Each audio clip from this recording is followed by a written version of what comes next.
கடந்த 8, 9 நாட்களாக நான் வீடியோ போடவே இல்ல. வீட்ல கெஸ்ட் அப்படின்னு நான் போன வாரம் உங்ககிட்ட சொல்லியிருந்தேன். அத தாண்டி எனக்கு வந்து ஒரே டிப்ரேஷன். கரெக்ட். அதுதான் இருந்துச்சு. என்ன அப்படின்னா, இப்போ இந்த 2 வாரங்களாக அண்ணன் திருமாவ சுத்தி நடக்கிற ஒரு அரசியல். அண்ணன் திருமா இது சொல்லிட்டாரு, அது சொல்லிட்டாரு அப்படின்னு சொல்லிட்டு, அதற்காக ஒரு வாக்குவாதமே வந்து ஒரு சோசியல் மீடியால நடந்துட்டு இருக்கதெல்லாம் பார்க்கும்போது, சில சமயங்கள்ல இப்படி சொல்லிட்டாரா அப்படின்னு நம்மளே நம்புற மாரி இருக்கு. சில சமயங்கள்ல அவரோட வீடியோ முழுக்க பார்க்கும்போது, இல்ல இந்த அர்த்தத்துல சொல்லியிருக்கிறாரு அப்படின்னு புரிஞ்சுக்க முடியுது. நான் என்ன சொல்றேன் அப்படின்னா, வீடியோ முழுசா பார்க்கணும் அப்படிங்கிறது அவசியம் இல்ல. உங்க இஷ்டம். ஆனா, முழுசா பார்க்காம தயவுசெய்து கமெண்ட்ஸ் போடாதீங்க. ஏன்னா, முதல் 5 நிமிஷம் பார்க்கும்போது, இவங்க திமுக கைக்கூலி அப்படின்னு உங்களுக்கு தோணும். அடுத்த 5 நிமிஷம் பார்க்கும்போது, ஓ! இவங்க விசிக விஸ்வாசி அப்படின்னு தோணலாம். ஆனா, முழுசா பாருங்க. வீடியோக்குள்ள போலாம். வாங்க. வணக்கம். இது உங்கள் பிளாக்ஸி. அதாவது அண்ணன் திருமா வந்து விமர்சனத்திற்கு அப்பாற்பட்டவரா அப்படின்னா, இல்ல. கடவுளே விமர்சனத்துக்கு அப்பாற்பட்டவர் கிடையாது. அது மட்டும் நம்ம கடவுள் மீது நம்பிக்கை இல்ல அப்படின்னாலும், பெரியார் விமர்சனத்துக்கு அப்பாற்பட்டவர் இல்ல. அம்பேத்கர் விமர்சனத்துக்கு அப்பாற்பட்டவர் இல்ல. கலைஞர் அவர்களும் இல்ல. ஸ்டாலின் அவர்களும் இல்ல. அண்ணன் திருமா அவர்களும் இல்ல. எல்லாருமே விமர்சனத்துக்கு உள்ளாக்கப்படலாம். எல்லாரிடமும் கேள்வி கேட்கலாம். அதனால நான் கேள்வி கேட்பதனாலேயே வந்து ஒரு 4 பேர் என்ன அட்டாக் பண்ணணும் அப்படின்னு அவசியம் இல்ல. கேள்வியை முறையாக வைத்தால், கண்ணியமாக வைத்தால் எந்த தவறும் இல்ல. நேற்று வரைக்கும் எழுச்சி தமிழர் திருமா அப்படின்னு சொல்லிட்டு, இன்னைக்கு திருமா அப்படிங்கிறதும், நேற்று வரைக்கும் அண்ணன் வன்னியரசு அப்படின்னு சொல்லிட்டு, இன்னைக்கு வன்னி அப்படின்னு சொல்றதுலயும் எனக்கு உடன்பாடு கிடையாது. அவங்க என்னைக்கு இருந்தாலும் இந்த தாவேகாவுடன் ரொம்ப நீண்ட நாட்களோ, இல்ல நீண்ட வருடங்களோ பயணிக்க போறதில்ல. அவங்களால பயணிக்கவும் முடியாது. ஏன்னா, தாவேகா என்பது பிஜேபியோட பி டீம் தான். என்றோ ஒரு நாள் வெளிப்படையாக அவங்களுடைய முகம் கிழியும்போது, அண்ணன் திருமாவர்கள் கண்டிப்பா வந்து திமுக கூட்டணிக்கு, இல்லன்னா இடதுசாரி கூட்டணிக்கு அவர் வந்தே தீருவார். கண்டிப்பா இடதுசாரியாக தாவேகா இருக்க போறதில்ல. அப்படி இருக்கும்போது கேள்விகளை நம்ம கண்ணியமா வைக்கணும்.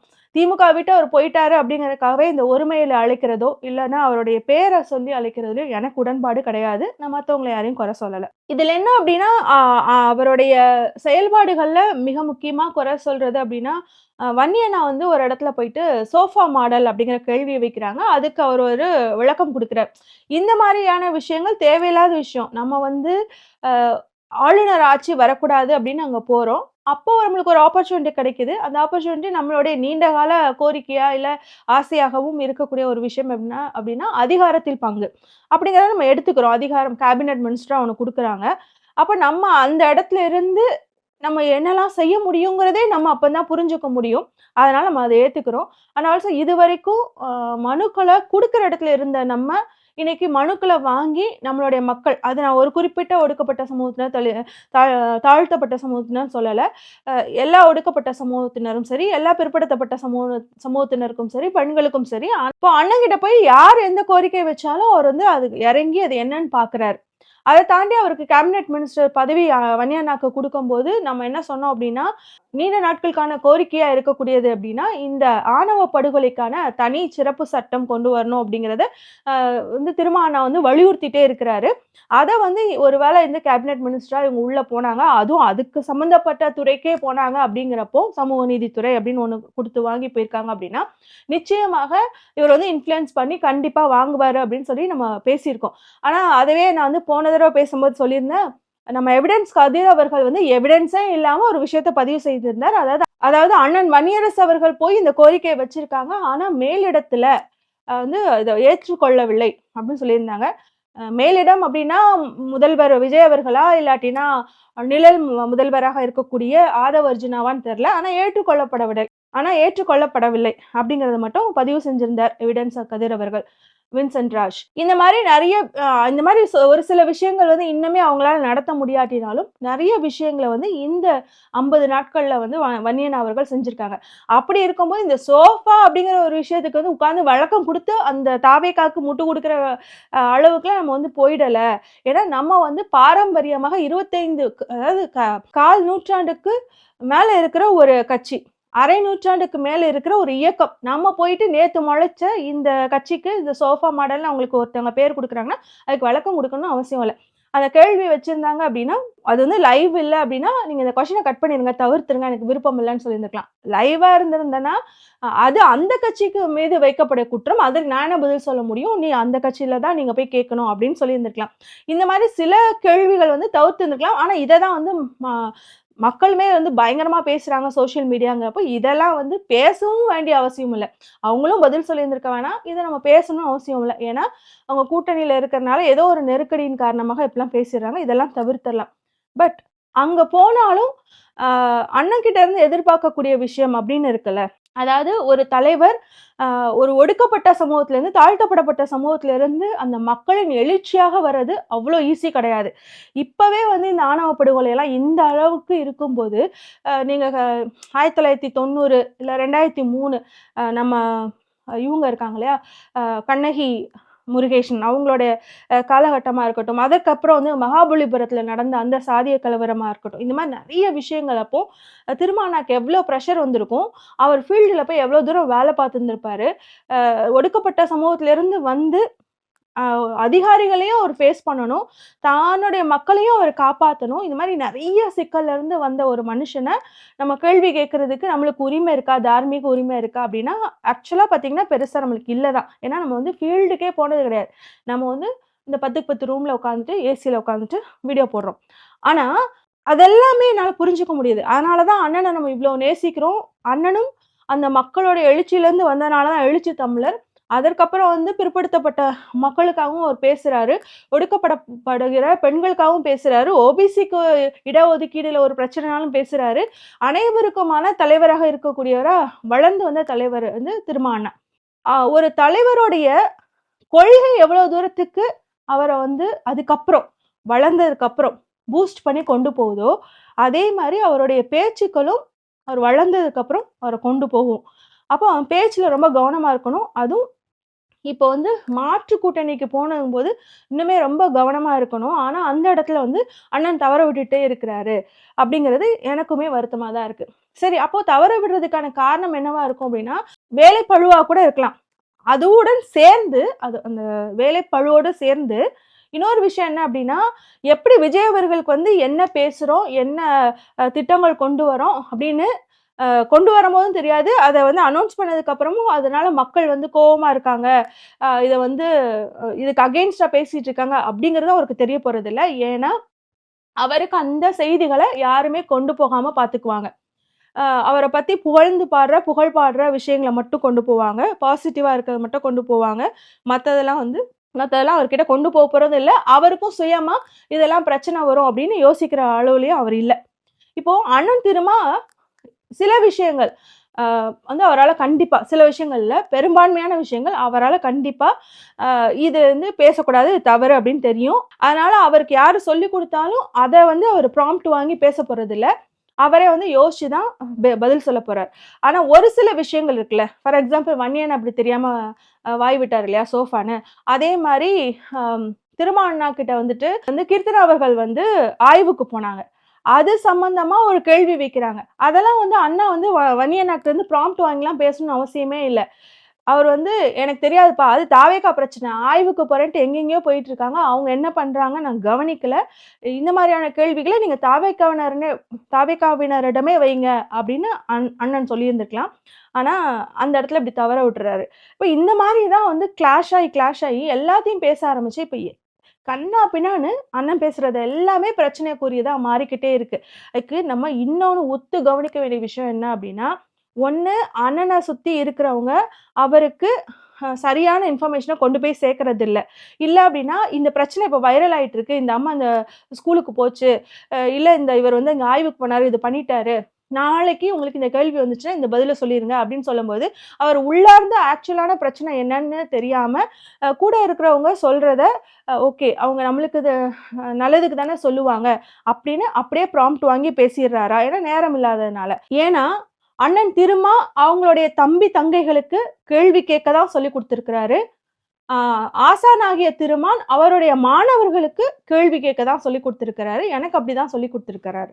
ஸோ கேள்வி கேட்கறதுனாலே போயிட்டு அவங்கள அட்டாக் பண்ணணும் அப்படிங்கிற மோட்ல அட்டாக் பண்ண வந்தாங்க அப்படின்னா, அது ஒரு ஹீரோ வொர்ஷிப் மாரி தான் பார்க்கப்படும். அந்த ஹீரோ வொர்ஷிப்ப தான் வந்து தாவேகாவினருடைய விஜய் ஃபேன்ஸ் வந்து விஜய்க்காக செய்றாங்க அப்படிங்கிறப்போ, அவங்களுக்கும் நம்மளுக்கும் வேறுபாடு இல்லையா? அ அதாவது கிட்டத்தட்ட 1/4 நூற்றாண்டுக்கு மீது மேல வந்து கட்சி நடத்திக் கொண்டிருப்பவர் அண்ணன் திருமா அவர்கள். கிட்டத்தட்ட அரை நூற்றாண்டுக்கு மேலாக இயக்கமாக நடத்தி கொண்டிருப்பவர் வந்து அண்ணா திருமாவர்கள். அப்படி இருக்கும்போது அவர் செதுக்கிய ஒவ்வொரு சிற்பங்களும் எப்படி இருக்கணும் அப்படின்னா அப்படி இருக்கணும். அதை விட்டுட்டு வந்து நான் அட்டாக் பண்ணுவேன். நான் இவ்வளோ நாள் வந்து பகுத்தறிவாவும் இதா தான் பேசியிருக்கேன். ஆனா அண்ணன் திரும்ப ஏதாவது வந்துட்டு சொல்லிட்டீங்க அப்படின்னா அட்டாக் பண்ணுவேன் அப்படிங்கிற மோட்ல அட்டாக் பண்ண வேண்டிய அவசியம் இல்லை. இப்போ நானுமே வந்து ஷாலின் மரியா அவர்களுக்கு வந்து அவங்க எப்பெல்லாம் திருமா அண்ணாவை வந்து நிறைய விஷயங்களை பேசும்போது நான் வீடியோ போட்டிருக்கேன். அது எந்த அடிப்படையில்னா ஹீரோ வர்ஷிப் இல்லை, அது கொள்கையின் அடிப்படையில்.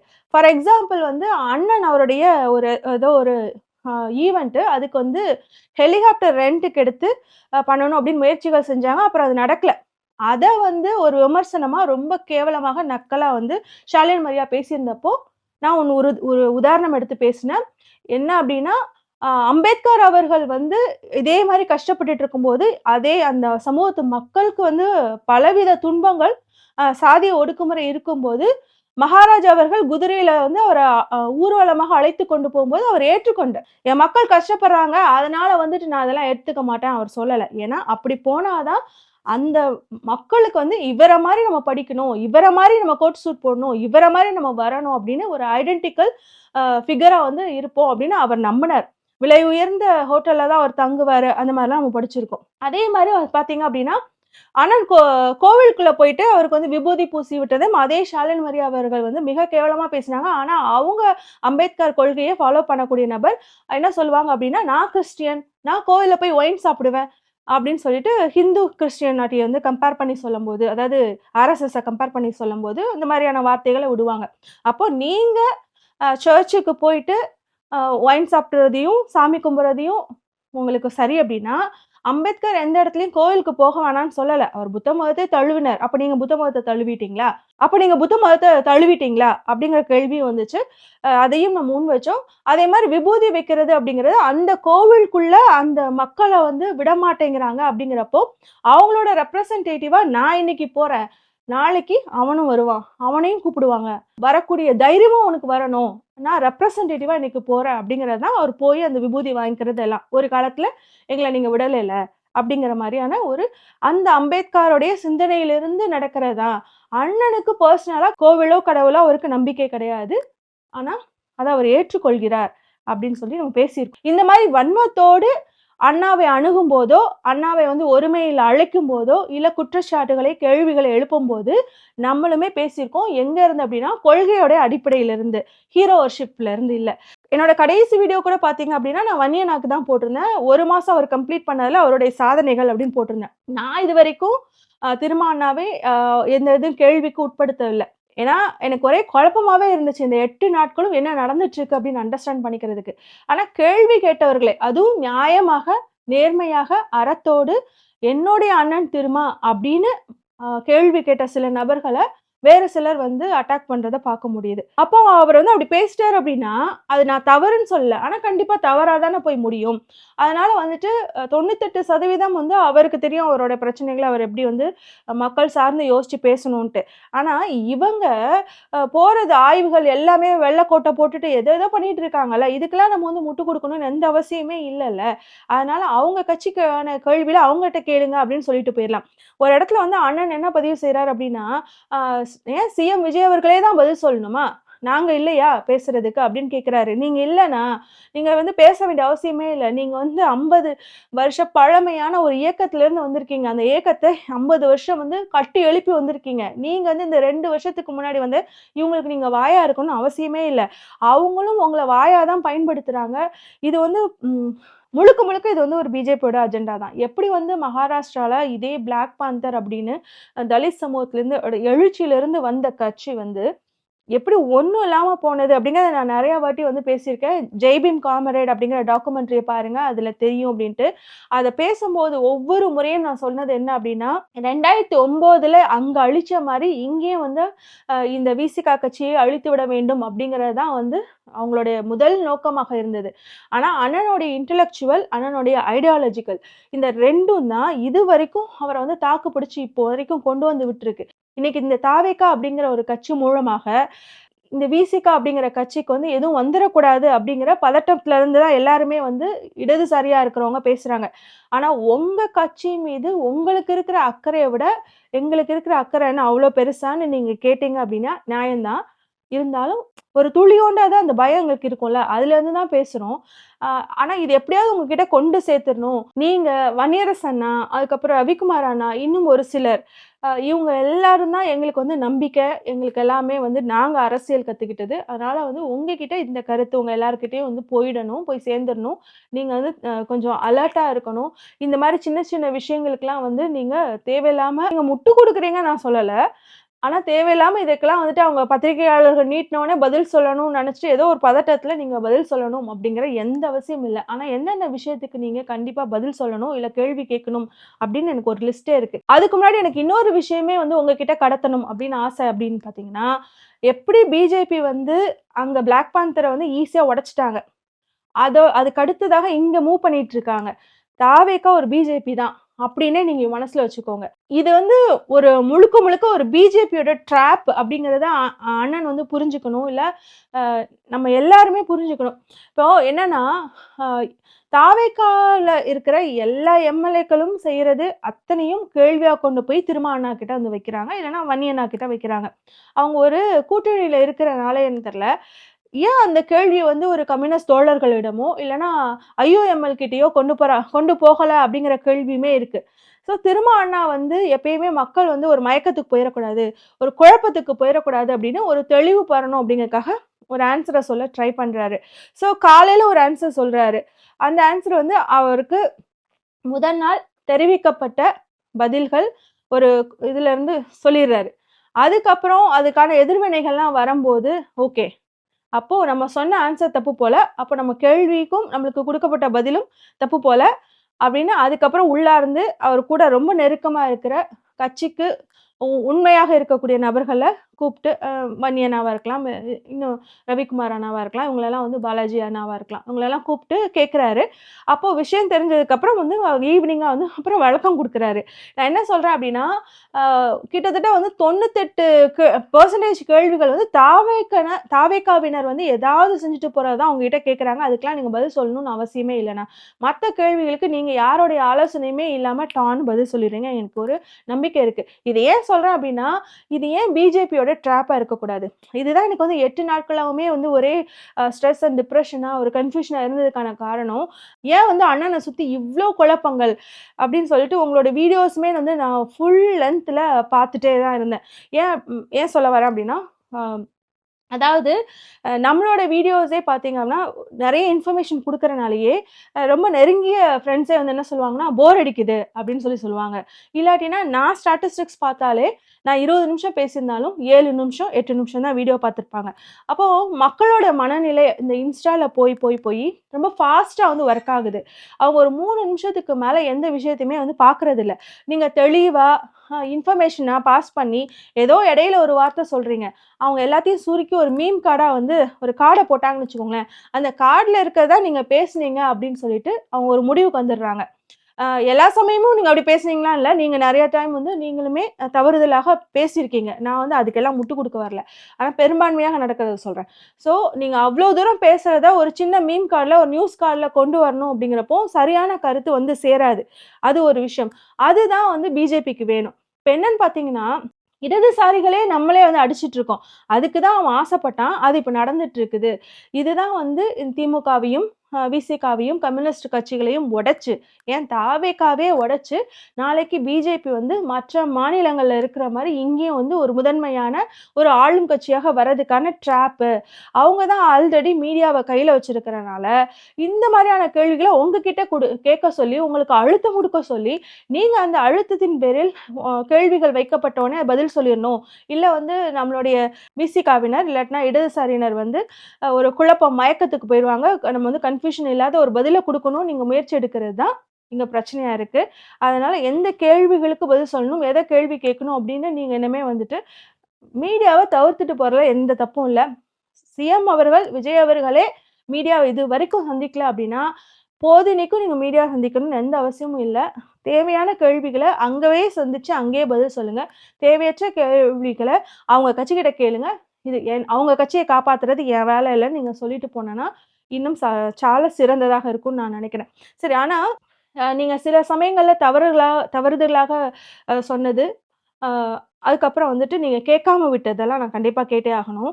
ஒண்ணு வந்து என்ன சொன்னீங்க அப்டின்னா, டாக் லெஸ் வொர்க் மோர் அப்டின்னு சொன்னதுக்கு எனக்கு இந்திரா காந்தி அவர்கள் அப்படியே ஞாபகம் வந்துச்சு அப்படின்னு சொன்னீங்க.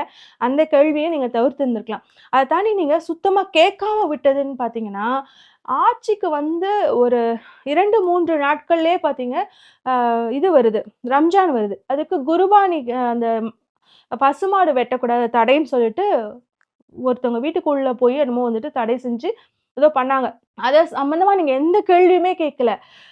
நீங்க வந்து ஒரு காலத்துல ஒரு 2023ன்னு நெனைக்கிறேன். பீஃப் பிரியாணி, பீஃப் திருவிழா அப்படின்னு நடத்துனவங்க. அப்படி இருக்கும்போது, இந்த விஜய எதிர்த்துமே நீங்க அத வந்து நடத்தி காமிச்சிருந்திருக்கணும்.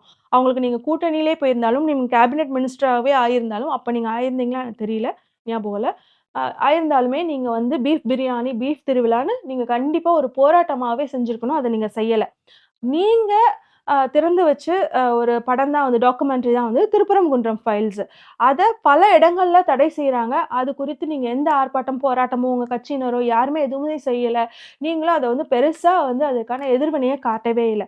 இந்த மாரி விஷயங்கள் வரும்போது தான் எங்களுக்கு வந்து கொஞ்சம் பயமா இருக்கு. ஏன்னா, ஒரு தலைவர் வந்து எழுச்சியின் காரணமாக வளர்ந்திருக்கலாம். ஆனா, அவருக்கு கடைசில அவர காப்பாத்துறது என்னன்னு பார்த்தீங்கன்னா, பாதிக்கு பாதி கொள்கை அப்டின்னா, மீதி பாதி அவர் பேசுற பேச்சுக்கள் தான். அதனால அதுல கவனமா இருந்திருக்கணும். உங்களோட பேச்சுக்கள் எங்கெல்லாம் தேவைப்பட்டதோ, அங்கெல்லாம் நீங்க பயன்படுத்தியிருக்கணும். ஆனால் பயன்படுத்தவில்லை. அப்படிங்கிறது தான் இடதுசாரிகளான எங்களுடைய வருத்தமாக இருக்கு. இப்போ இந்த குர்பானியா இருக்கட்டும், அதுக்கப்புறம் வந்து சிபிஎஸ்இ ஸ்கூல்ல வந்து இந்த மும்மொழி கொள்கையா திணிச்சிட்டு இருக்கிறது. அதுக்கப்புறம் இந்த அம்மா வந்து ஸ்கூலுக்கு போயிட்டு, "இங்க பாருங்க பப்ளிக் ஸ்கூல் அதாவது கவர்ன்மெண்ட் ஸ்கூல் இவ்ளோ கேவலமா இருக்குன்னு" காமிக்கிறதே என்ன அப்டின்னா, அந்த ஸ்கூல் அப்படியே குறைச்சு மூடிட்டே வந்துட்டாங்கன்னா, சிபிஎஸ்இ வந்து நெறைய ஓப்பன் பண்ணி விட்டுறலாம். அப்புறம் தன்னால வந்து மும்மொழி கொள்கையில ஹிந்தி வந்துரும். அதுக்கு தான் அவங்களுமே முயற்சி செஞ்சுட்டு இருக்காங்க அப்படிங்கிற கேள்வி. ஏன்னா, இந்த முறை வந்து 1 ஸ்டாண்டர்டுக்கு வந்து அட்மிஷன் சுத்தமா சில இடங்கள்ல 0வா இருக்கு. சில இடங்கள்ல ரொம்பவே குறைஞ்சிருக்கு அப்படின்னு சொல்றாங்க. இப்போ ஆட்சிக்கு வந்த உடனே யூசுவலா என்னன்னா, ஜூன் மாசம் ஸ்கூல் தொறக்கு அப்படின்னா, அந்த மே, ஜூன் இல்ல அந்த எக்ஸாம் முடிஞ்ச அப்பமே வந்து ஆசிரியர்கள் வந்து அட்மிஷனுக்காக இப்போ ஏற்கனவே அந்த ஒரு குழந்தை படிச்சுட்டு இருக்கு அப்படின்னா, அவங்களோட பேரண்ட்ஸ மீட் பண்ணி, "உங்களுடைய 2வது குழந்தைய இங்கேயே சேருங்க. இங்க வந்து இது கொண்டு வரப்போறோம், அத கொண்டு வரப்போறோம்" அப்படின்னு சொல்லிட்டு கேம்பெயின் பண்ணி, கன்வின்ஸ் பண்ணி அட்மிஷன் போடுவாங்க. அத தவறிட்டாங்க. அது எப்போ மாரியான விஷயங்கள் அது தவறும் அப்படின்னா, இந்த மாரி ஆட்சி மாற்றங்கள் நடக்கும்போது தவறும். எப்படின்னா, ஓகே இவுங்க வந்து ஆட்சிக்கு வந்துட்டாங்க. இவுங்க என்ன செஞ்சுருவாங்க? இவுங்க கண்டிப்பா ஸ்கூலுக்கு எதுவும் பண்ண மாட்டாங்க அப்படின்னு பெற்றோர்கள் முடிவு பண்ணிட்டாங்க அப்படின்னா, அட்மிஷன் போட மாட்டாங்க. அந்த மாரி விஜய் அவர்கள் வந்துட்டாரு. அன்பில் மகேஷ் மாரி வந்து இவுங்க வேலை செஞ்சுருவாங்களா? செய்ய மாட்டாங்க. அதனால நான் கவர்ன்மெண்ட் ஸ்கூல்ல போட மாட்டேன்னு சொல்லிட்டு, அவங்க வந்து போடாம போயிருந்திருக்கலாம். அப்போ அந்த ஸ்கூல் தான் வந்து அதுக்கான எஃபோர்ட் எடுத்திருந்திருக்கணும். யார் எடுத்திருந்திருக்கணும்? ராஜ்மோகன் அவர்கள் எடுத்திருந்திருக்கணும். தாவேகா கட்சியினர் எடுத்திருந்திருக்கணும். இன்னைக்கு ஆய்வுக்கு போறவங்க எல்லாருமே எடுத்து, அந்த மாணவர்கள அழைத்து கவர்ன்மெண்ட் ஸ்கூல்ல சேர்த்திருந்திருக்கணும். அத தவறிட்டாங்க. ஸோ, இப்போ வந்துட்டு அது அவங்களோட விருப்பமா கூட இருந்திருக்கலாம். அது அவங்களோட பிஜேபியோட நரேஷனா கூட இருந்திருக்கலாம். இந்த மாரி அரசு பள்ளிகள மூடுறது. ஏன்னா, நம்மளுடைய ஏழைப்பட்ட, ஒடுக்கப்பட்ட, தாழ்த்தப்பட்ட மக்கள் படிக்கக்கூடாது அப்படிங்கிறது அவங்களோட எண்ணமா இருக்கலாம். இப்போ புதுசா கட்சி ஆட்சிக்கு வந்திருக்க தாவேகா வந்து நாங்க இப்ப தான் வந்திருக்கோம். 6 மாசம் ஆகட்டும்னு அவங்க வந்து இந்த மாதிரியான விஷயத்துக்குலாம் நாட்கள கடத்தியிருக்க கூடாது. உடனே ஆக்டிவா என்ன செய்யணும்னு செஞ்சு கலெக்டர் அவங்க கூட, கார்ப்பரேஷன் கூட ஒத்துழைத்து அவங்க வந்து ஆசிரியர்கள் கூட எல்லார் கூடயுமே ஒத்துழைத்து இதுக்கான அட்மிஷனுக்கான வேலைகள செஞ்சிருக்கணும். எங்களோட அரசு வந்து போன அரச விட அன்பில் மகேஷை விட நாங்க பெட்டரா செய்வோம் அப்படின்னு சொல்லிட்டு அவங்க கன்வின்ஸ் பண்ணியிருந்திருக்கணும். கேன்வாஸ் பண்ணியிருந்திருக்கணும். இது எதுவுமே வந்து அவங்க பண்ணல. அத தவறிட்டாங்க. சரி இது வந்து பிஜேபியோட ஆசைன்னு தான் வச்சுக்கோங்களேன். அவங்க பெரும்பான்மையான பள்ளிகள வடநாட்டுல வந்து மூடிட்டாங்க. இது எல்லாமே மூடிட்டாங்க அப்படின்னா, தமிழ் இருக்காது, எதுவுமே இருக்காது. சிபிஎஸ்இ வந்துருச்சுன்னா, ஆங்கிலமும், ஹிந்தியும், சான்ஸ்கிரிட்டும் கொண்டு வந்துரலாங்கிறது அவங்க ஆசையா இருக்கலாம். இப்போ இவங்களோட கட்சியில உள்ள இருக்கிறது பார்த்தீங்கன்னா, பெரும்பான்மையா ஆர்எஸ்எஸ்ஸை சார்ந்த ஆதவ் அர்ஜுனா, ஆர்எஸ்எஸ்ஸை சார்ந்த நம்ம நிர்மல்குமார் இப்படிதான் இருக்கிறாங்க. அவங்க கிட்ட நீங்க கொள்கை, கோட்பாடு இதெல்லாம் போய் எதிர்பார்க்கவே முடியாது. அப்ப சிபிஎஸ்இ கொண்டு வராங்க. அதுல வந்து தமிழ்நாட்டுக்குள்ள இந்த மாதிரியான ரூல்ஸ்லாம் கொண்டு வராங்க அப்படின்னா, அண்ணன் பேசியிருந்திருக்கணும். எனக்கு முக்கியமா திருப்பரங்குன்றம் ஃபைல்ஸ்க்கு நீங்க பதில் சொல்லல அப்படிங்கிறது கஷ்டமா இருந்துச்சு. இந்த குருபானி அது கஷ்டமா இருந்துச்சு. அப்புறம் இந்த 100 நாட்கள் வேலைக்கு வந்து ஜிஓ பாஸ் பண்ணாம வச்சிருந்தது திமுக அரசு. இவங்க வந்து அத முடிச்சு விடுறதுக்கான எல்லா வேலைகளும் செஞ்சுட்டாங்க. ஜிஓவும் பாஸ் பண்ணிட்டாங்கன்னு நெனைக்கிறேன். இதுக்கு நீங்க எதுவுமே கேட்கல. கொள்கை சார்ந்துமே நீங்க கேட்கவே மாட்டேங்கிறீங்க. பிஜேபி கொண்டு வரணும்னு நெனைக்கிறதெல்லாம் கொண்டு வந்துட்டு இருக்காங்க. அத நீங்க எதிர்க்க மாட்டேங்கிறீங்க. இந்த காவேரி, மேகதாது இந்த மாரியான விஷயங்கள அவங்க பேசுறது, எடுக்கிற முடிவு இதெல்லாமே வந்து நீங்க தட்டு கேட்க மாட்டேங்கிறீங்க. எதிர்த்து பேச மாட்டேங்கிறீங்க. இதெல்லாம் பேசுங்கன்னா, இதுக்கு நீங்க அவங்களுக்கு வந்து கூடயே இருக்கணும், முட்டு குடுக்கணும்னு அவசியமும் இல்ல. இத நான் வந்து நீங்க பேசுங்கன்னு மட்டுமே சொல்ல மாட்டேன். நீங்க பேசுங்க. யாரெல்லாம் அங்க போனீங்களோ, நீங்க பேசுவீங்கன்னு நாங்க ஆசைப்பட்டோமோ, அவங்க எல்லாருமே பேசுங்க. கம்யூனிஸ்ட் தோழர்கள் பேசுங்க. எல்லாருமே தயவு செய்து பேசுங்க. இதுதானே நாங்க எதிர்பார்க்கிறோம். உங்கள வந்து கேள்வி கேட்கணும், உங்களுக்கு ஒரு அழுத்தம் குடுக்கணும். ஏன்னா நீங்க சொல்லியிருக்கீங்க ஒரு முறை, YouTube வச்சுட்டு என்ன வேணா பேசுவாங்க. ஆனா என்னோட இடத்துல இருந்து பார்த்தா தான் தெரியும்னு. இத நீங்க 2009லயுமே வந்து கண்ணகி முருகேசன் அவங்களுடைய விஷயத்திலயும் பேசியிருக்கீங்க. அவங்களுக்கு தீர்ப்பு வந்தப்பவும் இத நீங்க சொல்லியிருக்கீங்க. நான் காசுக்காக வந்து என்னுடைய கொள்கையும், மக்களையும் விலை பேசிட்டு விலைக்கு போறவன் கிடையாது. அதுக்கு நான் வந்து இயக்கத்துக்கு போயிடுவேன். கட்சிய கலைச்சிடுவேன் அப்படின்னு சொல்லியிருக்கீங்க. அந்த நம்பிக்கை எங்களுக்கு இன்ன வரைக்கும் இருக்கு. அதன் பேரில் தான் நீங்க கேள்வி கேட்கணும் அப்படின்னு ஆசைப்படுறோம். இன்னொரு விஷயம் முக்கியமா நீங்க அப்ப பதிவு செஞ்சது அப்படின்னா, எனக்கு அந்த இடத்துல இருந்து வர அழுத்தத்த நீங்க எல்லாரும் புரிஞ்சுக்கணும். ஆனா, நீங்க வந்து தூரமா இருந்து திரும்ப இது பண்ணியிருக்கலாமே, திரும்ப அது பண்ணியிருக்கலாமேன்னு பேசுறீங்க.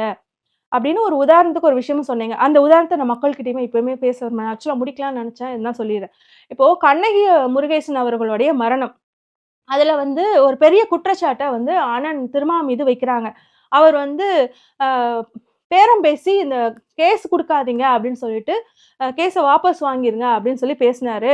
முருகேசனுடைய தந்தையிடம் வந்து நீங்க அவங்க பணம் குடுக்குறேன்னு சொல்றாங்கல்ல, அவங்க வந்து ரொம்ப கோவமா இருக்காங்க. தீர்ப்பு அவங்களுக்கு சாதகமா வந்துருச்சு தீர்ப்பு உங்களுக்கு சாதகமா வந்துருச்சு அப்படின்னா, அவங்க என்ன வேணா பண்ணுவாங்க. அதனால பேசாம நீங்க வந்து அவங்க பணம் தரேன்னு சொல்லியிருக்காங்க. வாங்கிட்டு கேஸ வாபஸ் வாங்கிருங்க அப்படின்னு சொன்ன மாரி ஒரு விஷயம் பரவும். நான் வந்து இந்த டீப்பா இதுக்குள்ள இப்ப போக வேண்டிய அவசியம் இல்ல. என்ன அப்டின்னா, என்ன புரிஞ்சுக்கிட்டேன் அப்டின்னா, அப்படி அண்ணன் பேசியிருக்கிறதுக்கான வாய்ப்புகள் இருந்தா கூட, அவர் அப்பவும் மக்கள யோசிச்சிருப்பாரு. அதாவது 2 உசுரு போயிடுச்சு. இன்னும் அத வச்சு மேற்கொண்டு வந்து பிரச்சனை பண்ணிட்டு, மக்கள் சாக வேணாம்னு தான் முடிவு பண்ணியிருப்பாரு. அதனால தான் வந்து அவர் பேச்சுவார்த்தைக்கு இறங்கியிருப்பாரு. அத வந்து நெறைய பேர் தப்பா பேசுனதுக்கு காரணம், அவங்களுமே வந்து இடதுசாரிகள் தான். ஆனா, அண்ணனுடைய இடத்துல இருந்து அண்ணனுக்கு ஒரு ஹீட் இருக்கும்ல. அந்த சமூகத்தினர் மக்களுக்காக ஒரு அரசியல் பண்றாரு. அதிலிருந்து வராரு. அப்படிங்கிறப்ப அங்க ஒரு பிரஷர். அந்த மக்கள் சமூகத்துக்கு நலன் பயவிக்கும் விஷயமாக அவர் பேசணும். சரி, இது ஒரு காதல் விவகாரம். அப்போ அவர் வந்து ஏதாவது சொல்லிட்டாரு அப்படின்னா, பாரு திருமாவளவன் தான் தூண்டி விடுறான். எல்லாரையும் வந்து அவர் தான் வந்து இந்த மாரி காதலிக்க சொல்றாரு. ஜீன்ஸ் பேண்ட்டையும், டீ ஷர்ட்டையும், கண்ணாடியும் போட்டுக்க சொல்றாரு அப்படின்னு அவரு மேல முழுக்க முழுக்க பழி வந்து விழுகும். இத தாண்டி இது 2யும் சமாளிச்சுட்டாரு. அவர் வந்து புரிய வச்சுட்டாரு அப்படின்னா, மக்கள் தெளிவடைஞ்சுட்டாங்க அப்படின்னா, அதுக்கடுத்து அவர் மேல வைக்கப்படுற பிரஷர் என்னவா இருக்கும் அப்படின்னா, இந்த 2 உசுருக்காக அவர் போராட்டத்துக்கு போறாருன்னா, மறுபடியும் அந்த ஊரே வந்து பத்திக்கிட்டு எரியும். இப்ப எல்லாத்தையும் காம் டவுன் பண்ணணும் அப்டின்னா, அவருக்கு இருக்கிற பிரஷரும், வெறுமனே பேனா எடுத்து எழுதுற மத்தவங்களுக்கு இருக்கிற பிரஷரும் கம்மி. அவங்கள விட அந்த பேனா எடுத்து எழுதுறாங்கல்ல, அவங்க கூட அந்த இடத்துக்கு போய் ஆய்வுக்கு போயிருவாங்க. இந்த YouTubeல உட்கார்ந்து பேசுற நம்மளுக்கு இருக்கிற பிரஷர் வேற. இப்படி வந்து ஒருத்தருடைய அந்த இடத்துல இருந்து புரிஞ்சுக்காம பேசுறதே தப்பு அப்படிங்கிறபோது தான், இப்போ ஒரு ஆணவ படுகொலை நடக்கும்போது, அண்ணனோட ஆடியோ வரும்போது நான் அததான் நெனச்சேன். அவர் என்ன சொல்றாரு? சட்ட ரீதியா நம்ம என்ன வேணாலும் உதவி செய்யலாம். ஆனா வந்து கட்சி ரீதியா அப்படிங்கிறாரு. ஏன்னா, அவர் போய் வந்து அவர் சேர்ந்திருக்க கட்சிகிட்ட போயிட்டு, அ இது வந்து உடனே சிபிஐ வைங்க, இது பண்ணுங்க, அது பண்ணுங்கன்னு சொல்லி அழுத்தம் இப்போ உடனே குடுத்தாரு அப்படின்னா, அது அதோட உண்மை தன்மையே தெரியாத சமயம் அது. அவங்க வந்து தற்கொலை தான் செஞ்சுக்கிட்டாங்களா? இல்ல அடிச்சு கொலை தான் செஞ்சாங்களான்னு தெரியல. அதனால நம்ம இப்போதைக்கு வந்து சட்ட ரீதியா தான் இதுக்கு உதவி செய்ய முடியும். அழுத்தங்கள் குடுக்க முடியாதுன்னு சொல்றாரு. அதெல்லாமே என்னால புரிஞ்சுக்க முடியுது. அந்த இடத்துல இருந்து அந்த மனுஷனுக்குள்ள பிரஷர்ல இருந்து தான் அத யோசிக்கணுமே தவிர, இந்த இடத்துல இருந்துட்டு நம்மளால யோசிக்க கூட முடியாது. நான் அது மற்றவங்கள கருத்த நான் அது குறையும் சொல்லல. பட் எனக்கு இந்த கருத்து தான் இருக்கு. அதே சமயத்துல நாங்க அதெல்லாம் கேள்வி கேட்கலன்னா, அது உங்களுக்கு தெரியும். எத நீங்க சரியா பண்ணணுன்ட்டு நீங்க பண்ணுவீங்கன்ட்டு. ஆனா பிஜேபி அவங்க என்ன செய்யணும்னு நினைக்கிறாங்களோ, அத தாவேகா மூலமாக செஞ்சுட்டு இருக்காங்க. அத நீங்க கேள்வி கேட்கணும்னு நாங்க ஆசைப்படுறோம். அதே மாரி பார்த்தீங்க அப்டின்னா, கேள்விகளை தொடர்ந்து உங்ககிட்டயே வச்சுட்டே இருந்தேன்னா, தாவேக்காவிடம் வைக்காம உங்ககிட்டயே கேள்விகள் வச்சுட்டே இருக்கும்போது, இடதுசாரிகளுக்குள்ளேயே வந்து வாக்குவாதங்கள் எல்லாமே நடந்துட்டே இருக்கும். ஒரு குளறுபடி குழப்பத்திலே இருப்போம். அந்த சமயத்துல அவங்க செய்ய வேண்டிய வேலைய சிறப்பா இங்க வந்து செஞ்சிரலாம். அப்படிங்கிறது தான் பிஜேபி ஆசைப்பட்டது. அதே மாரி இப்ப பார்த்தீங்க அப்டின்னா, இடதுசாரிகளுக்குள்ளேயே அவ்ளோ பிரச்சனைகள் போயிட்டு இருக்குது. அண்ணன் இது சொல்ட்டாரு, அண்ணா அத சொல்ட்டாரு, திரும்ப இது சொல்ட்டாரு, திரும்ப அத சொல்லிட்டாரு. ராசானா அத சொல்லிட்டாரு, இத சொல்லிட்டாருன்னு. இந்த மாரியான விஷயங்கள் நம்ம வந்து தவிர்ப்போம். சேர்ந்தே பயணிக்கணும் அப்படிங்கிறது தான் என்னோட ஆசையா இருக்கு.